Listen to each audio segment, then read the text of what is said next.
It was just past 6:30 in the evening when the woman walked toward the corner of Ashland and Monroe, the street humming with the low rhythm of city life. She carried a canvas tote slung over her shoulder, a hardcover novel peeking from the top, and earbuds tucked loosely in her ears. Her bus was running late, so she stood near the stop sign, scrolling her phone with one hand while occasionally glancing up the road. Dressed in a gray hoodie and jeans, she looked like anyone else winding down a Thursday evening. A patrol car crept around the corner, slowing to a crawl. Two officers inside glanced in her direction. The driver, a white man in his late 40s, pointed subtly with his chin, and the passenger, another white officer maybe 10 years younger, picked up the radio. They pulled up beside the bus stop, and both doors opened almost in sync. She noticed the movement in her peripheral vision, but kept her attention on her phone. Not until one of them called out, "Excuse me, ma'am," did she look up. "Can we talk to you for a moment?" the older officer asked, hand resting on his duty belt. His partner stood slightly behind him, scanning the area as if expecting backup. She pulled out her earbuds.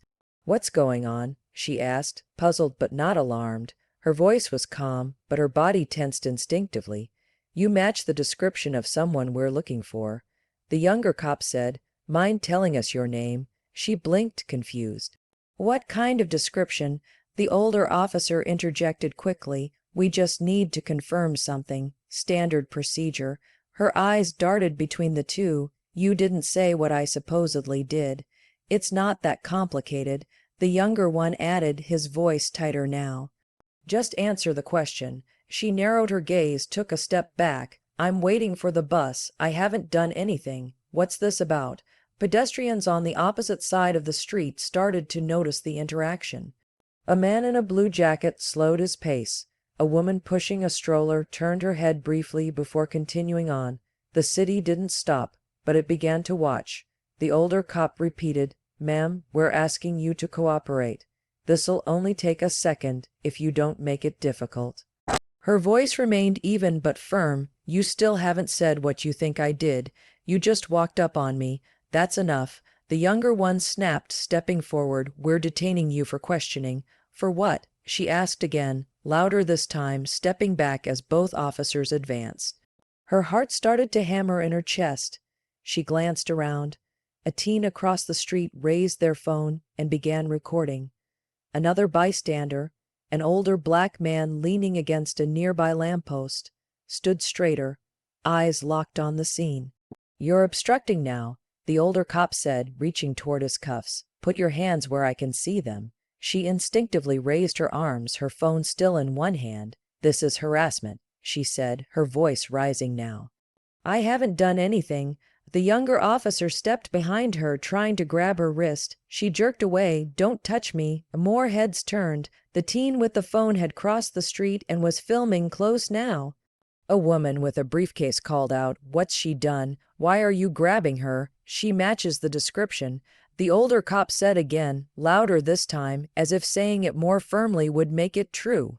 "Of who? What description?" Another voice asked, this time from someone who had just exited the corner store and was now watching, brow furrowed. "She's resisting," the younger cop said, pulling her arm. "We're well within our rights." She twisted out of his grip, barely able to breathe. "You're not listening. I didn't do anything. I'm standing at a bus stop." "You're escalating this yourself," the older one said. Her eyes widened. "No, you escalated this. You walked up on me with your hand on your weapon." More people were watching now. A crowd was beginning to form, not large, but enough to make presence known. A man in a delivery uniform raised his voice. "We're watching. We're recording." She didn't do nothing. The tension in the air thickened. Tires rolled slowly over the street as drivers slowed down to take in what was happening. One horn honked, not in anger but in warning. Another officer from a different unit turned the corner in his cruiser and pulled up behind the first patrol car. The woman stood still now, breathing heavy, arms still raised slightly. Her voice trembled. "I'm just trying to go home." The two officers looked at each other. The crowd was too loud to ignore. A siren could be heard in the distance. The older cop took a step closer, narrowing the space between them. His hand hovered over his taser now instead of the cuffs, and his voice dropped in pitch but not in tension. "We're asking you again, cooperate. Don't make this harder than it needs to be." The black woman looked him square in the eye, trying to keep her voice steady even as the crowd's chatter grew behind her. "I've told you. I haven't done anything wrong. You still haven't said why you're talking to me." Her palms were still up, phone still recording. The younger officer to her left gave a loud sigh, full of frustration and contempt, and stepped into her space again. "You think this is a joke," he said, the muscles in his jaw twitching. "We're not going to keep playing games. This is your last warning." His tone had shifted from procedural to threatening, the kind that didn't come from any handbook. She turned slightly, angling her body toward the people watching from the sidewalk. "Somebody please keep recording this," she said clearly. "They're harassing me," the older cop snapped. "We gave you a lawful order." He moved suddenly, grabbing her wrist with one hand while reaching for cuffs with the other. She didn't yank away this time, but her body stiffened. "I didn't break any law," she said sharply. "Why are you putting your hands on me? You're being uncooperative." The younger cop cut in, circling to her other side, ready to help restrain her. "If you've got nothing to hide, then what's the problem?" His voice was smug now, as if daring her to challenge him further. She turned her head toward him, eyes wide with disbelief. "That's not how this works. I don't have to answer questions just because you don't like how I look." The air between them buzzed with a quiet fury. The older cop, still gripping her wrist, leaned closer and muttered something low, something the phone recording couldn't pick up, but it made her lips press into a hard line. She didn't react physically, but the moment was thick with restraint. Her shoulders were tense, her breathing sharp. She wasn't crying, she wasn't screaming. She was standing there, holding her ground, and that was enough to make them escalate. Behind them, more people were pulling out their phones now. A tall man in a security guard uniform stepped out of the Walgreens entrance and called out, "What's the charge? Why's she being grabbed?" The officers didn't answer. They kept moving, like they were following a script written in a backroom no one ever admits exists. The woman glanced toward the voice and tried again. "They haven't told me anything. Just walked up on me and said I matched a description. Didn't say of what, didn't say from who." The younger cop rolled his eyes. "We're not required to share everything with you right now." "Yes, you are," someone shouted from the growing group of onlookers. "You absolutely are." A girl with a pink headscarf had stepped forward, standing beside the original teen with the phone. "You don't get to just grab people because they're black and standing on a corner. You need to step back," barked the older officer, finally letting go of the woman's wrist and turning toward the crowd. "This doesn't concern you." "The hell it doesn't," the girl fired back. "We're not letting you lie your way through this." The woman took a small breath and said, "Can someone call a lawyer? I don't feel safe with them." Her voice wavered only slightly, but it carried. It landed hard in the silence that followed the officer's attempt to shut down the crowd. She shifted her weight from one foot to the other, still refusing to bolt, still rooted in the place where she'd only been waiting for her bus 15 minutes earlier. The younger cop stepped up again, this time putting a hand on her shoulder. She flinched, not out of guilt or fear, but from the force of what it meant. "Let go," she said, her voice raised now, clearer, more urgent. "Let go of me." He didn't. His grip tightened, not in a full grab but enough to signal what was coming. Her feet were still planted, but her knees locked. Her body leaned slightly forward, as if bracing for what might happen next. "Stop resisting," he barked again, even though she hadn't moved except to step back. "I'm not resisting," she said, louder this time. "You're assaulting me." "She's not doing anything," someone yelled from behind. "You're on camera, man. You're live right now." The comment registered. The older cop looked at the sea of phones, the people standing shoulder to shoulder now. Some were live, streaming. A woman in a delivery uniform was speaking into her phone, narrating. "They've got this lady surrounded, didn't even say why, just grabbing her. This is what we go through out here. More footsteps approached from behind the officers. Backup maybe, or maybe a sergeant. But the energy in the moment had already shifted. It was no longer just about procedure. It was about power, posture, presence. The black woman stood in the middle of it all, breathing in shallow pulls, still trying to be heard over the volume of uniformed silence surrounding her. A few feet away, a young man wearing a navy hoodie and jeans raised his phone higher, camera aimed steadily at the scene unfolding at the bus stop.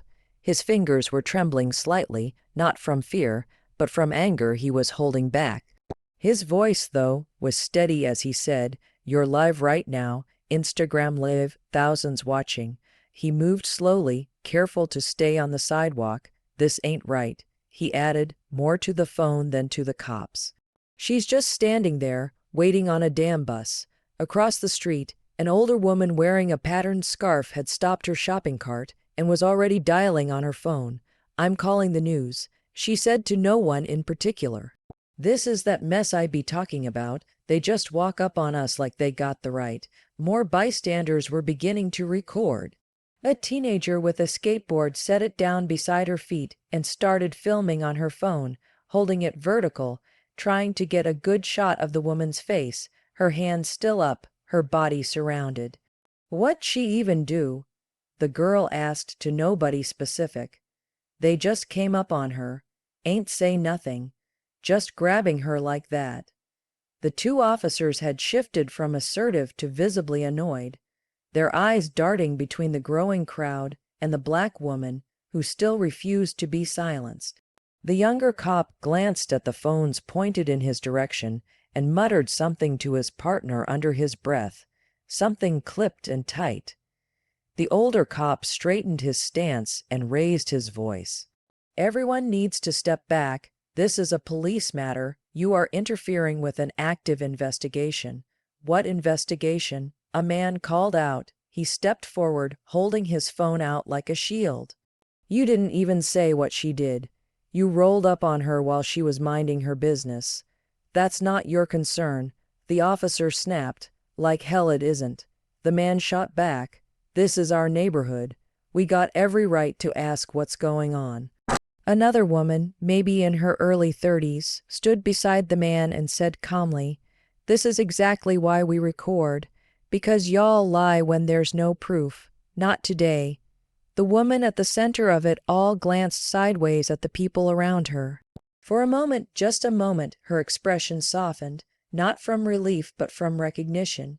She wasn't alone in this. Her voice returned, firm but quiet. "I didn't do anything. They're treating me like a criminal. I've done nothing." The older cop barked again, this time more forcefully. "Step back or you will be arrested for obstruction. You got enough people to arrest already." The teen with the skateboard said, sarcasm biting her words. "Try it. See what happens. The whole internet is watching now." One of the bystanders, a tall guy in a delivery vest with a Bluetooth earpiece still hanging from one ear, moved toward the edge of the sidewalk. "You better be careful, officer," he said. "You know how this looks. You know how this plays. You already in the wrong and you know it." The officers shifted again, less sure now. The younger one still had his hand on the woman's arm, but his grip wasn't as tight. The weight of the eyes on them, of the cameras recording every motion, every inflection in their voice, every blink, seemed to slow their movements. Their authority wasn't unquestioned anymore. It was being checked in real time. A city bus rolled up a block away, headlights cutting through the early evening haze. The driver must have seen the crowd because the bus slowed but didn't pull into the stop. More people were stepping out from storefronts, drawn by the noise and the unmistakable tone of conflict. It wasn't yelling. It wasn't chaos. It was the quiet murmur of a community watching something all too familiar replay itself. Another woman, this one in medical scrubs, spoke up next. "You can't just stop someone because they look like whoever you're looking for. That's not how the law works." The older cop turned and pointed at her. "You're not helping." She didn't flinch. "I'm not trying to help. I'm trying to hold you accountable." Someone else yelled from across the street. "She got a name. You keep calling her ma'am like she's not a person." The woman at the center, breathing a little harder now, said her name out loud, voice steady. Then she said it again, louder. "You want to know who I am? I'm not hiding." Her voice rang out over the street, cutting through the murmurs, slicing clean through the noise. The moment the younger cop moved to pull out the cuffs, the black woman turned her body sideways, not to run but to shield herself. Her voice rose immediately, clear and sharp. "I didn't do anything. Don't touch me." She held her phone up higher, camera still recording, her other hand raised in the universal sign of surrender. The officers flanked her now, one on each side, their stances squared and aggressive. "You're being detained for questioning," the older officer said again, trying to make it sound official, procedural, neutral, but his voice cracked slightly with the weight of the moment. She stood her ground, shaking her head, breathing hard. "You still haven't told me what I'm being questioned for. You just grabbed me." The younger cop lunged forward, not quite rough, but with enough force that her shoulder jerked back. "Stop resisting," he said automatically, already setting the narrative in motion. Her body was tense, rigid, not resisting, but not yielding either. She was trying to hold space in a system that had never given her any. "You're escalating," she said, eyes darting between them. "You're creating a situation where there wasn't one." She was talking fast now, but her voice hadn't cracked. "I've done nothing. You're using force for no reason." The growing crowd around them leaned in closer, phones raised, voices louder. "We see you," one man said. "Don't lie about what she's doing. She ain't doing anything." A woman near the curb shouted, "She's not resisting, you are. You're resisting accountability." The younger cop grabbed her wrist again, trying to force it behind her back. She winced but stayed upright. "Let go of me," she said over and over now. "Let go of me." Her words weren't a plea. They were a command, said with clarity and control. The older cop stepped forward, hand on her back, pushing slightly. "Don't fight us," he said, tone dripping with authority he assumed could not be questioned, but his voice was no longer confident. It was defensive. She twisted enough to keep one arm free, voice rising with urgency. "I'm not fighting, I'm trying to stay alive. Y'all do this and act like it's routine." Another voice from the crowd called out, "You got nothing on her. You're gonna be on the news tonight. You better think twice." The cops didn't answer. They just kept moving, more focused now, maybe desperate. Their training had taught them how to restrain a body. Nothing had prepared them to face a community recording their every move. She stumbled as one officer tried to pull her arm behind her back again. Her shoes slipped on the edge of the sidewalk, and she caught herself before falling. The crowd gasped. A few people took a step forward, but didn't cross the invisible line they all knew better than to test. A line where concern turned into charges, a line where a raised voice turned into obstruction. They stood just outside of it, but loud enough to make sure she knew she wasn't alone. "Stop grabbing me," she said again, her breath coming faster. "I've said it over and over. I am not resisting. You're making this violent." The younger cop's face flushed red. "Turn around," he yelled, loud and sharp enough to startle even his partner. "You're under arrest." "For what?" she shouted back, now shaking with fury. "For standing still, for being black on the sidewalk. You're causing a public disturbance," he snapped, "and interfering with a police investigation." "What investigation?" someone yelled from behind a phone. "You still haven't said what she did." She twisted again, trying to face the crowd. They didn't say nothing. They walked up and said, "I look like somebody. That's all." A city worker in a fluorescent vest stepped forward. "I've been standing here since before they showed up." She was just on her phone, waiting. They didn't say anything until they started trying to grab her. The older cop was sweating now, visibly uncomfortable. "She's resisting lawful orders," he repeated, more for himself than anyone else. "I'm not resisting." The woman repeated, firmer, "I'm protecting myself." The crowd pressed in tighter, not physically, but with their presence. Every phone recording, every voice challenging. "You're not about to do this without people knowing." Someone shouted, "We see everything." "I've got this streaming." Another voice added, "We're saving this, don't even try it." Still, the officers kept their grip on her. She had one arm mostly free, the other being twisted behind her back slowly, methodically, not violently, but with clear intent. Her stance was wide, solid. She was fighting to stay upright, not to flee, but to resist being dragged into a narrative written long before she arrived at the corner that day. The crowd had doubled in size now, stretching down both sides of the block, a wave of bodies and voices forming a human perimeter around the scene.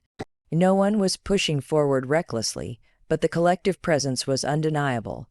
Dozens of phones were pointed at the two officers and the black woman they were still trying to force into compliance. The woman stood with her knees locked, one hand pinned awkwardly behind her back, the other still clutching her phone, which was shaking slightly now but still recording. A man in his 40s with dreadlocks and a clipboard stepped off the curb and raised his voice. "Y'all know this ain't right. You didn't ID her, you didn't explain anything, you just moved on her like she was already guilty."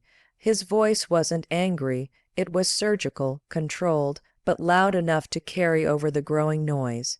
"You're on the wrong side of this and everybody here knows it." The officers didn't respond. They were too deep in the moment, too far in to turn back without losing face.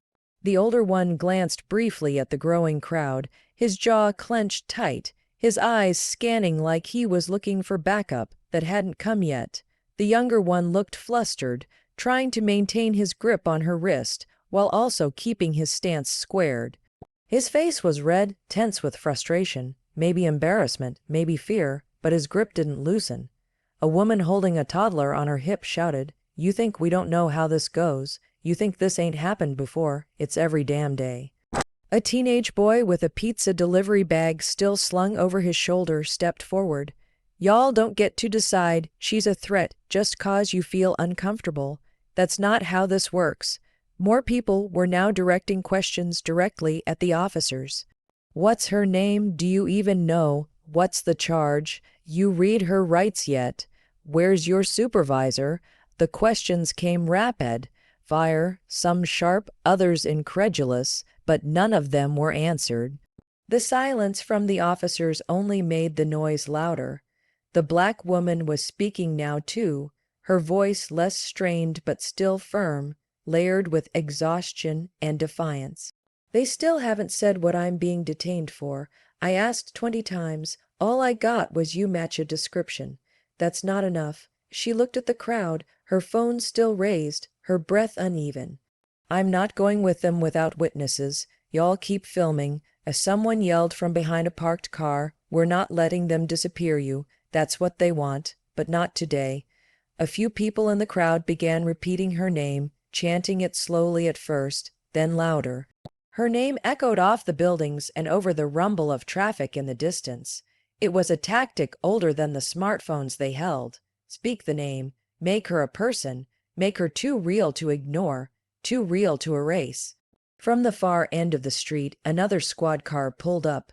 This one didn't roll in quiet. Its lights flashed, but the siren was silent. A third officer stepped out, a white woman in uniform, walking with purpose but without urgency.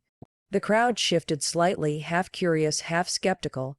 A few phones panned toward the new arrival. One person whispered, "Let's see if she's different." Another said, "She better be." The woman in uniform approached the scene slowly, her hands visible, palms slightly open. She didn't speak immediately. She looked first at the woman being restrained, then at the two officers beside her. She said something low to the older officer, who leaned in to listen, then glanced at his partner.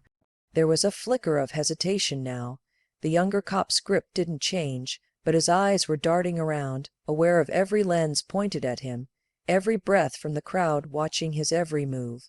Someone in the crowd said, "It's too late to walk this back. We all saw it." Another person added, "This ain't a misunderstanding, this is targeting." A voice from behind the group, closer to the storefronts, said, "They do this when they think no one's watching, but we're watching." The energy had shifted again, thick with scrutiny, a slow building fury restrained only by the collective agreement that presence was more powerful than rage.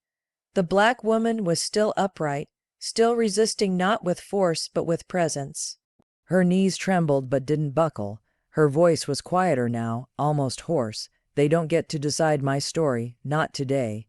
A man in a blue hoodie standing beside a bicycle lifted his phone higher and said, "We're not going anywhere. We stay right here. This is how we keep each other safe." A woman next to him nodded and added, "They don't get to isolate us. That's what they want. One by one, off camera, not this time." Across the street, someone had started a live stream on a larger platform, broadcasting the scene to thousands. The comment section was already lighting up. Hashtags were forming in real time. People were tagging lawyers, activists, reporters, a name, a street corner, a timestamp, proof.